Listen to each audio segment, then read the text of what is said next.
Je suis jamais autant fait terminer. Vraiment, le bad buzz est infini. Dès que je poste une story, je me fais éteindre, enfin, littéralement. Et c'est ok, c'est grave ok, ça arrive même au meilleur, j'en suis la preuve vivante, visiblement. Je comprends que certains d'entre vous soient surpris, même si on s'entend, je pense qu'il y a un certain degré d'implication à mettre dans les commentaires, hein, quand même, il faut garder une certaine distance. Vous et moi, on s'entend très bien. Vraiment, on s'apprécie, il n'y a pas de galère entre nous, on rigole de fou. Maintenant, il faut garder en tête, je ne suis pas votre tante. Moi, je ne suis pas votre tante. Ça veut dire que mes choix de vie, à moi, quels qu'ils soient, ne vont pas impacter directement la vôtre. C'est-à-dire que même si demain je décide de me marier avec Éric Zemmour, vous n'aurez pas à le supporter au repas de famille. Vraiment, il n'y a pas de souci, ça ne change rien à votre vie. Ce que je décide de faire ou non ne change rien à votre vie. Et donc, quand on comprend ça, normalement, on est censé un tout petit peu se calmer, on est censé être un tout petit peu moins véhément dans les commentaires. Maintenant, si je peux expliquer mon point de vue, être un tout petit peu pédagogue, la situation fait que j'aime une personne profondément, maintenant depuis des années. Ça fait des années, d'accord. Maintenant, nous, on a décidé, à tort ou à raison, de vous partager les choses. Donc, il y a eu des hauts, il y a eu des bas, il y a eu des très bas.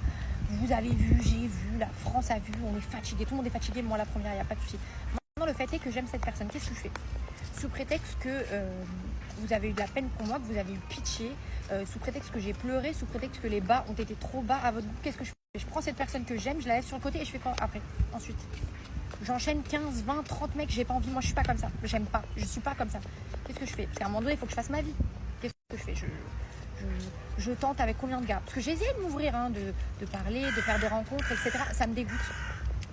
J'en enchaîne 50 jusqu'à ce que j'en trouve un qui me dégoûte un tout petit peu moins. Et encore, ça n'enlèvera pas l'amour que j'ai pour l'autre personne.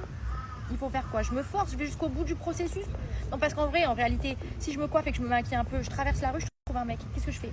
Je m'arrête au premier passage piéton, j'en prends un par la main et je lui dis allez, c'est bon, c'est parti, on enchaîne, on fait des gosses. Et ensuite, une fois que le gosse il atteint la préadolescence et qu'il a la tronche à son père, que j'ai envie de lui tirer des gifles dans la bouche, qu'est-ce que je fais ? Je le prends lui et son daron par la main, je me jette du 6e ?